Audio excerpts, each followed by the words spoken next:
Welcome back to the Russell Show, where I am your host, Russell, and today we have a treat. I was searching the internet this morning and I came across a video of a young lady from Venezuela, and she has a very compelling and captivating story. It's about her experience living in Venezuela under the Maduro regime. And her story is worth a listen. There's so much chatter on the left about the support of Maduro, and they don't really know that this man is truly a dictator and an oppressor of his people.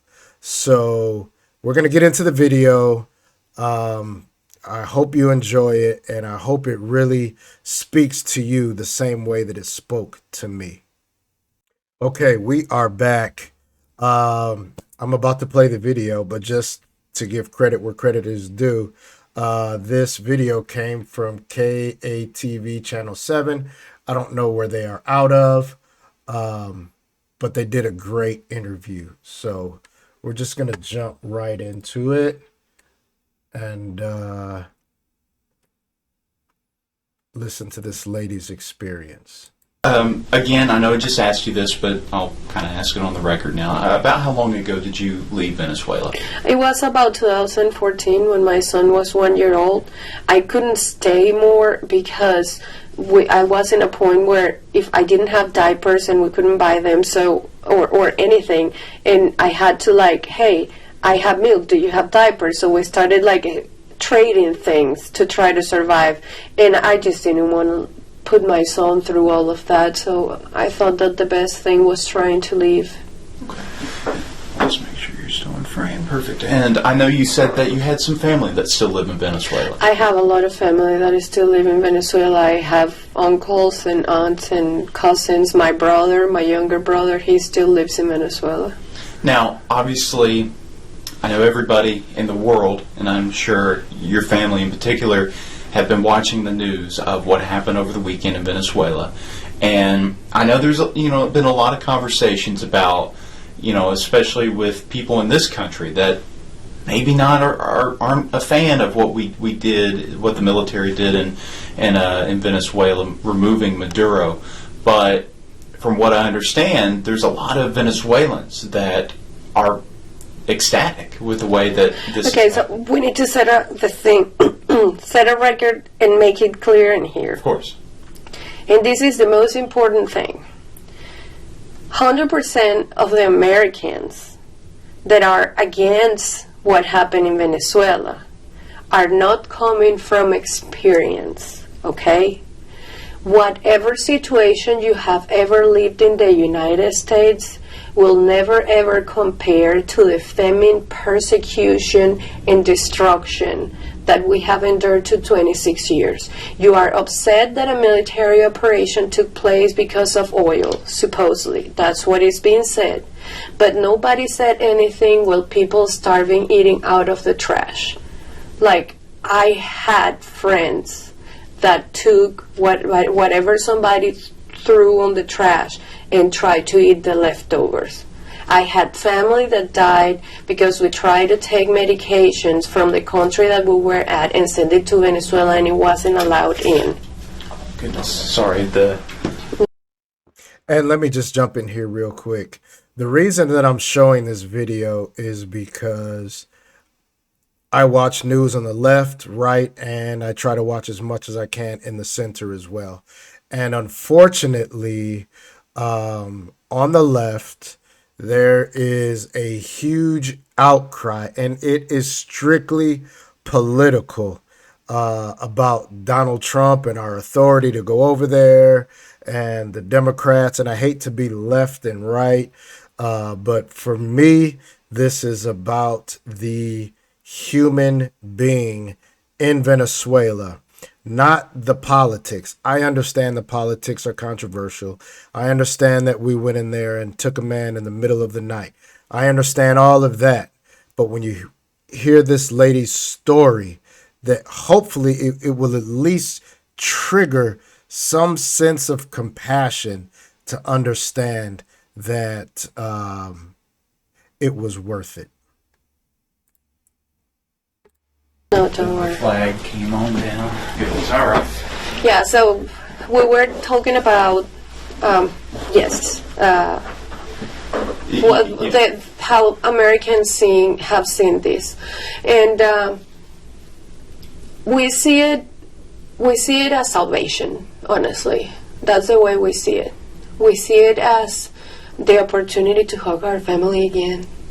Because I'm sorry, we fought way too hard. And we were either killed, run over by their tanks, taken to prison and disappeared. People that I studied with, they just disappeared. They just took them away. They vanished them. If you were put in notice, we know who you are. We know that you are protesting against us. We are going to come and take you. I worked for the government, for a bank in Venezuela, and they ran a list, and we had to, in any government, wherever the president was going to be, we needed to be there in slotted times because we needed to make it look like it was full. So an American that hasn't lived the terror of socialism will never understand what is going on right now. I don't care if you have a master's degree in whatever. Unless you live it in your own skin, you won't ever understand it. And I have to jump in here. I'm sorry. I wish I could just let it play, but I can't because I don't want YouTube to strike me. But she's talking about real, true socialism. And I know that there's a huge faction in this country that is really pushing towards socialism without truly understanding what socialism is. And socialism is completely ignores the rights of the person. Completely ignores the rights of the person. And it pushes the agenda of the leader, whoever that leader may be. In this specific situation, it is Maduro. And we'll let her keep talking because this is such a powerful, powerful story. And I think it's terribly disrespectful for anybody to tell a Venezuelan how we should react to that. I think it's terribly disrespectful to the people that have died, saying that Maduro shouldn't be where he is. In 2011, and this is out in the news, like you can confirm what I'm about to tell you. In 2011, there was an overpass that is called Yaguno in Venezuela, in Caracas. And the people that were walking over that underpass, I was there with my mom. We were in the protest. We started to get shot at from the top, and the order was that anybody that was wearing the flag as a shirt or anything, we were to be shot. And one of the people that was shooting down at protesters, at Venezuelans, was Maduro. He was one of the people shooting down, and that is proven. And there are photos of him attacking people. So you cannot tell me that he shouldn't be there. Now, he's there. There are so many other things that he has done that he's not paying for. But America is making him accountable for the things that are threatening directly Americans, like drug charges and everything. It's just the opportunity that we have before other crimes. He can at least pay for some, and we can have hope in freedom. When I saw the news, it was 5 a.m. I woke up and I read it and I couldn't believe it. And I was like, no, this is impossible. Let me read again. I just jumped and I started screaming and crying, call my mom, call my brother. I mean, we are happy. This is what we prayed for. This is what we dreamed for. We are not free yet. We need America to stay in Venezuela until all of the other bad guys are out. But without America, this wouldn't be fathomable. Like, it's just insane. Now, So we're hearing a lot in the news about regime change. And if you were living there and you were on the ground there, as she has family there, they clearly want regime change. Now, is it our responsibility to do so? That's up for another conversation for another day. But today is really about the human experience. For me, I care about people and people first. And unfortunately, I hate why we went in there. But I love that people, human beings, are about to have the chance to live a freer existence so that they may pursue what God would have, so that they may pursue the reason what they were born, which is happiness and to live as a free person. Let me keep going. obviously, your family's still there. Yes. I know it's only been a couple days now since Maduro's been captured, but what is Venezuela like right now? So Venezuela is a good amount of happiness and fear. We do celebrate, and like you can hear the celebration in people. We call it panelazo, like we make sounds with the pans and etc. But at the same time, they are still in power, even though Maduro is out. Delcy Rodriguez is as bad as he is. So people have been threatened, and people are actively being threatened. If you show support on what is happening, we are going to come and get you. So why don't you see Venezuelans in the street of Venezuela? Because we know that the military in Venezuela is still under control of Delcy Rodriguez, and if we go out to show support to what is happening, is going to happen the same that has been happening in all the protests that have happened. We are either going to be shot at, killed, disappeared, like something bad is going to happen. Like we get messages on WhatsApp. My brother, on the day that the bombs hit that morning, where we live, where our home is, or used to be my home, is on a straight line less than a mile away from where one of them hit the volcan antennas.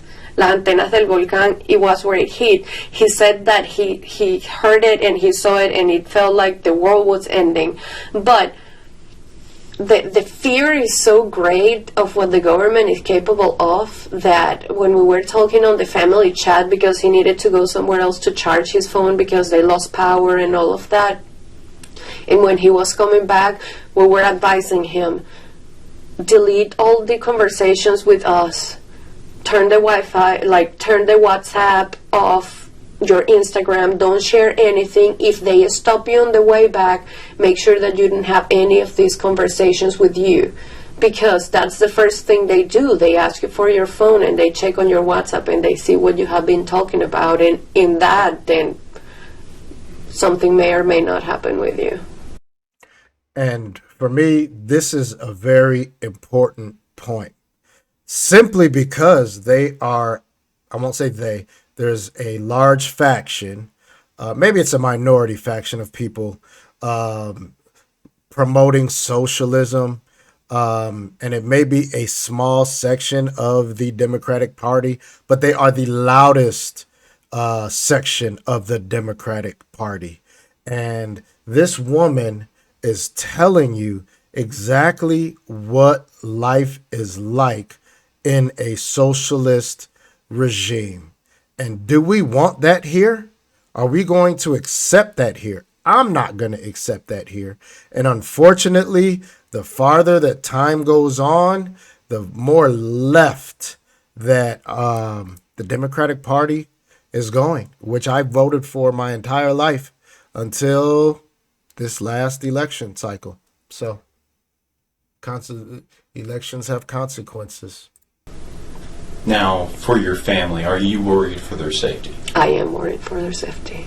Now, in a situation like this, is there any way to really guarantee their safety? If America had boot on the ground. And, yeah, oh, sorry, go ahead. Because, so this is the deal. I think that America is being smart about the way they are doing things. But to us, although it's great, we are like, just don't hold back. Just send it all. Because it's like, you just step on the head of the snake and you have it step down. If you move your foot away from the head of the snake, it's going to come out mad biting all of us. So the danger is still present and fear is still there, but we have something that we haven't had in decades, and that is hope. Because our hope is that they are not going to come and remove him and then go away like, oh no, yeah, it's fine, we just take him because of what he did. No, our hope is like, if you go away, they will still traffic drugs. They will still do all the things they are doing. So we are hoping for change because of the presence of the United States. Now, we need to set the record straight. Venezuela had her golden years in the 70s and the 80s. This is a very important part of the interview. Please pay attention. She really breaks down what has taken place with the oil. And I know a lot of people are saying, we're going in there for the oil. Maybe we are, maybe we're not. But this is a person from Venezuela who is asking for us to come in and regulate the oil industry because of what has taken place. Take a listen. Venezuela's oil industry was run by United States, by American companies, by Americans. Americans built schools, Americans built infrastructures and roads and everything. My grandfather worked alongside them. Like, this is not like, oh, America wants the oil of Venezuela. I mean, of course, Russia, Iran, like, all of them also want the oil, but the difference is what is being used for. When Venezuela was in its prime, it was the United States. We have words in our language that are an adaptation of Americans. Like, watchman is the guy that stand watch. We call it watchman. But it's because we were so close with the Americans in the 70s that were all the companies in the western part of Venezuela that were running the oil industry and its peak of the best that we became like one. And then what happened? In the late 80s, Carlos Andrés Pérez, that was the president before Chavez, then he decided to nationalize it. And that's when some of the companies started to leave the country. After that, after a few years of Chavez in power, then he decided to 100% nationalize it, but he didn't do it in the way that should be done by repaying the investments or setting the record straight with the companies and sending them out. He expropriated the companies and became Petróleos de Venezuela. What happened? Total chaos, because not a single Venezuelan was prepared to work with the oil companies that they were left with. They didn't know how to work with their refineries. They didn't know how to work with the companies themselves. And that's how we came from being the biggest country in oil to literally produce less than 18%. We produce less than Colombia. It's just insane. We can't even refine our heavy oil. That's why Iran has to help us. It's just insane. It's a lot that goes on. So when somebody says, oh, America just wants the oil, take it. We just want food. Take the oil. If Russia and Iran and all of those countries are taking it already, Cuba, please, America, take it. Welcome, Americans, please. We just want to be able to have a life so we can pay for it, so we can live, so we can eat. People say, oh, it's going to be the 52nd or whatever state. Heck yeah, I'll dance the YMCA. but because my family will have food on their plates, because I will be able to go and hug my brother. I haven't seen my brother in so many years. We are considered traitors because we left our country. Our passport means nothing. If you go back to Venezuela, you just go to jail because you're a traitor.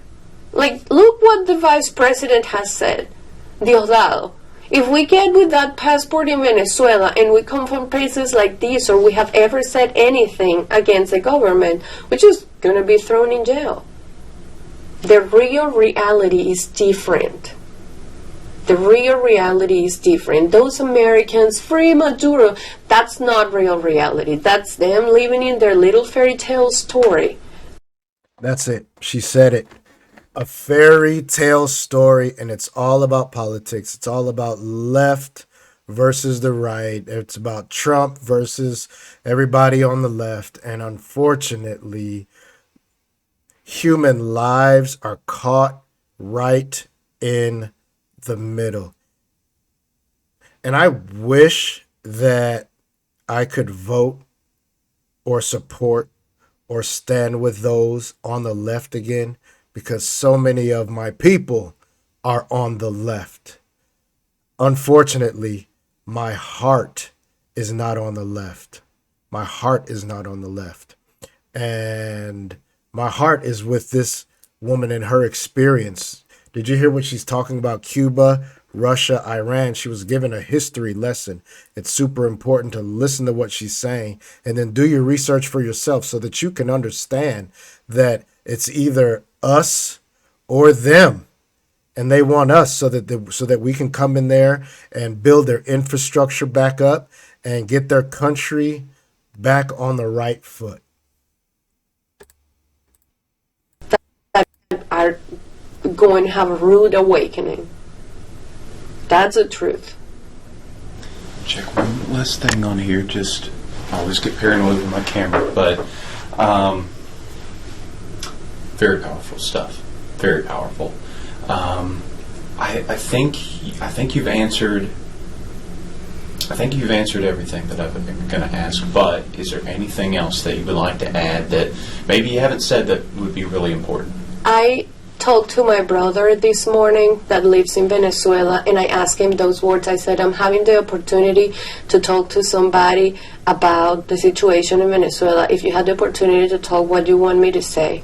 And he said, I want them to know the truth. In here, we don't have a future. When we work, we don't work for a home. We don't work for a car. We don't work for future plans. I would love to have children, and I can't. Not because I physically can't, but because we cannot afford it. We work for survival, and sometimes that doesn't even happen. So the real reality is, as long as America continues on help, there may be a future. I may be able to go and see my brother again. Hey, it's so strong.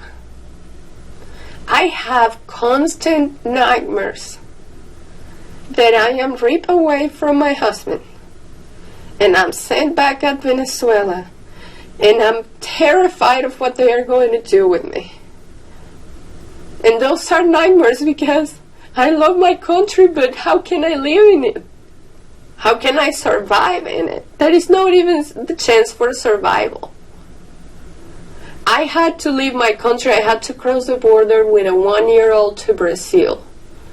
I had to hide my son in a car because the military police wanted to take us. Because we were trying to leave the country, they wanted to force us to stay. I left my country with just the clothes I was wearing and a little bit of diapers and milk that I had left. Don't you dare telling me that this is not a reason for celebration. When I first come into the United States, I cried and had to turn around to my husband and ask him to please help me to open the shower because I didn't even know how to open the shower. When I walked into Walmart and I saw so many options to eat, I couldn't believe myself. Our reality is different. We want to live And you guys have everything in this country, more than you could ever imagine. And I just wish that you could love it a little bit more and respect it a little bit more. Because if I had to give my life for America, I would. Because my family, I can have dreams and hopes and plans of a future, dreaming of a home, of a car, and all these silly things. Because of the United States. And whatever they do, they can destroy our body, they can destroy our history, they can destroy everything that they have done. They destroyed the Bolivar, they took 5 zeros from our, they can destroy anything, but what is in here? What is in here? The things that we lived through, that we survived through, they will never take it away from us. And there will be a day that as a family I'm going to go and hug them all again. We're going to say that we make it.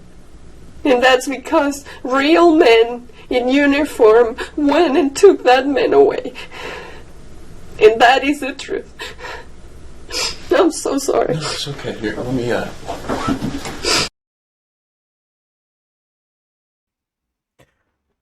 All right, so that's the end of the video, and that's power right there. That is power. That is real life for them. And you know what? The thing that just fires me up, man, the thing that fires me up is any person. I don't care where you're from. I don't care what your ethnicity is. I don't care what your historical experience is. You are in the best country in the entire world. Right here, right now, in 2026. We have opportunities above and beyond every single country in the entire world. Our enemies send their children here to learn, to study. Chinese, they send them here. Russians, they send them here. Iranians, I mean, California, they call themselves Persians now. I think they were called Persians before, but they are here. And when I say our enemies, I don't mean the people. I mean the governments, because the people are our brothers and our sisters. But the point is, we live in the greatest country in the world, and we squander it. Our children squander it. We allow our children to squander it. They have access to every single resource so that we, for generations, can have prosperity. And even though people can point out in their own life, in their own experiences, because I have them too, that there's been some challenges and trauma and things are not fair. Yeah, it's true. Welcome to planet Earth. But the point is, there's opportunity here. If you dig your heels in, if you get your mind right, if you make it up and decide what you want, chances are you can have it. And if you can't have the world, at least you can have more than you have now. This is the land of plenty. And I know that politically it's unpopular to say, but this is the greatest land in the world. I thank you so much for taking your time out of your day, and I'll see you again next time. Like, share, and subscribe. Bye.